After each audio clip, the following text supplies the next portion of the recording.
Hello बच्चों, online कक्षा में आपका स्वागत है। मेरा नाम रितु पारिक है और मैं आपको हिंदी पढ़ाऊंगी। कक्षा 3 में हम पढ़ेंगे आज पाठ 1 देश की माटी। तो बच्चों, आज हमारे पाठ का नाम है देश की माटी। माटी का मतलब आप समझते ही हैं, मिट्टी।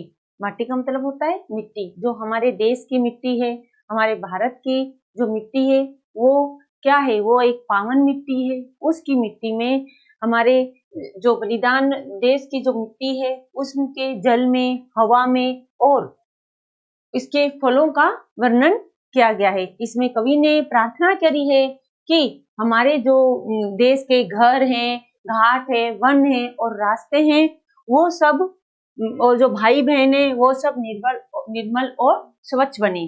वो सब क्या बने? निर्मल और स्वच्छ बने। इस कविता में हमारे देश की जाति का, धर्म का, हमारे देश में जो लोग रहते हैं वो सब मिलजुल कर रहते हैं और यहाँ पर कई तरह की नदियां बहती है और जो यहाँ का जो आंगन है वो खुला बगीचे की तरह है, जिसमें तरह तरह के पौधे फूल लगते हैं और सुगंध को फैलाते हैं। तो बच्चों, चलो आज हम इस पाठ को पढ़ते हैं, देश की माटी।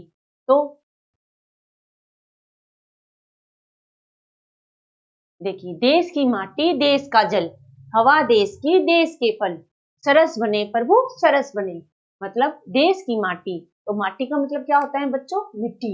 माटी का मतलब मिट्टी।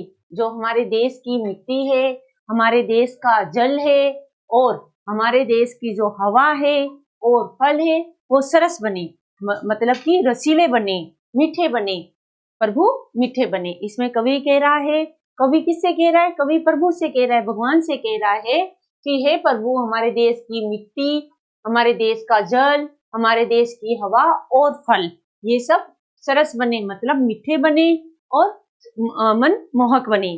तो अब आगे पढ़ते हैं। आगे है देश के घर और देश के घाट, देश के घर और देश के घाट, देश के वन और देश के बाट, सरस बने प्रभु सरस बने। मतलब कि देश के घर, जो हमारे देश में जो लोग रहते हैं, जो हमारे देश के जो लोग रहते हैं उनके घर, और देश के घाट, घाट मतलब नदियों के किनारे। घाट किसे कहते हैं? नदियों के किनारे। वो क्या बने? जो देश के घर है, जो देश में जो लोग रहते हैं उनके घर, देश और नदियों के किनारे, देश के जो वन है, वन मतलब जंगल, देश के जो जंगल है, और देश के बाट, बाट मतलब रास्ते, और देश के रास्ते सरल बने, मतलब कि एकदम अच्छे बने, और प्रभु सरल बने, अच्छे बने, मतलब कोई भी हमारे मतलब रास्ते में कठिनाई न आए। तो देखिए, देश कवि, इसमें कवि कह रहा है कि हमारे देश के घर और हमारे देश की जो नदियों के किनारे हैं और वन जंगल है और रास्ते हैं, वो सब सरल बने। तो बच्चों, इस तरीके से ये पंक्तियां हमारी पूरी होती है। अब हम आगे चलते हैं। देश के तन और देश के मन, देश के घर के भाई बहन, विमल बने प्रभु विमल बने। तो देश के तन और देश के मन, तो इसमें देश के तन किसे कहा है? देश में रहने वाले लोगों के तन मतलब शरीर, जो देश के लोग जो रहते हैं उनके शरीर का और उनके मन का। देश के घर के भाई बहन, और जो देश में, जो हमारे देश में भाई बहन रहते हैं वो सब विमल बने प्रभु विमल बने, मतलब कि मेलजोल बढ़ाने वाले बने। तो बच्चों, इसमें इस कविता में है कि देश के तन और देश के मन, कि देश का जो हमारा तन है, मन है, वो सब क्या बने? विमल बने। देश में जो लोग रहते हैं उनका शरीर, उनका मन, और घर के, देश के घर के जो भाई बहन है वो सब मिलजुल कर रहे। तो बच्चों, इस तरीके से जो कवि है वो हमें अपने प्रभु से ये प्रार्थना कर रहा है। अब आगे देखिए, देश की इच्छा देश की आशा, देश की शक्ति देश की भाषा, क्या है? एक बने प्रभु एक बने, मतलब देश की इच्छा देश की आशा। जो हमारे देश की इच्छा है, जो हमारे देश को उन्नति समृद्धि के रास्ते पे ले जाना है, और देश की आशा, और जो देश के जो लोग हैं उनकी आशा है कि हम हमारे देश को शिखर तक ले जाएं, और देश की शक्ति, जो देश की ताकत हम बने, और देश की भाषा, देश में जो तरह तरह की, अनेक तरह की भाषाएं बोली जाती है वो सब क्या बने? एक बने प्रभु एक बने, कि भगवान वो सब एक बने। तो बच्चों इसमें कवि इन पंक्तियों में ये कह रहे हैं कि हमारे देश की जो इच्छा है, देश की जो आशा है, और देश की इच्छा, देश के लोगों की इच्छा, आशा और शक्ति, और हमारे देश में जो अनेक जो जाति के, भाषा के लोग रहते हैं, वो सब एक बने, अर्थात मिलजुल कर रहें।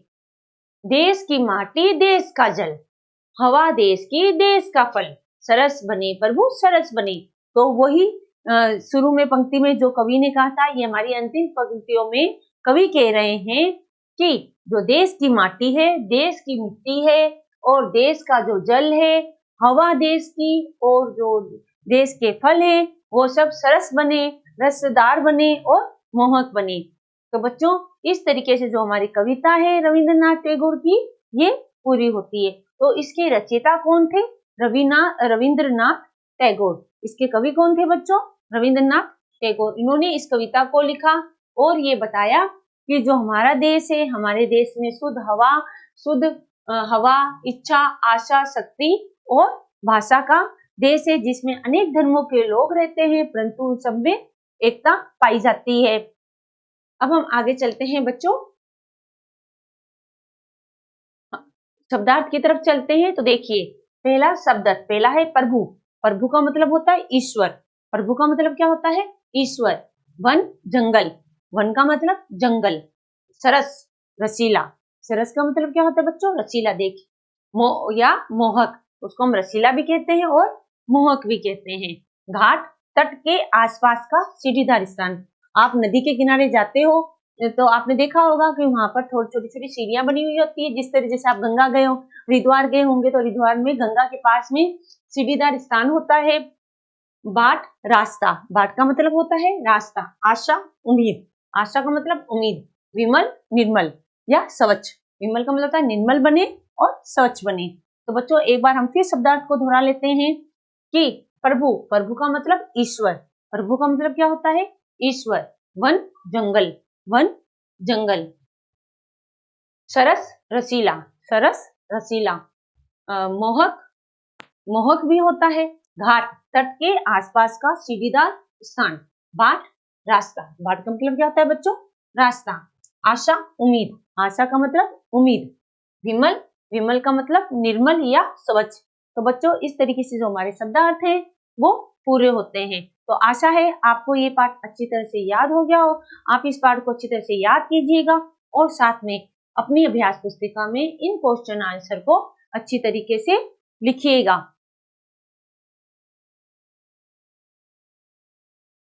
ये कविता हमारी किसने लिखी थी? ये कविता हमारी रविंद्रनाथ टैगोर जी ने लिखी थी, देश की माटी। ठीक है बच्चों, तो हम नई कक्षा में फिर मिलेंगे। धन्यवाद।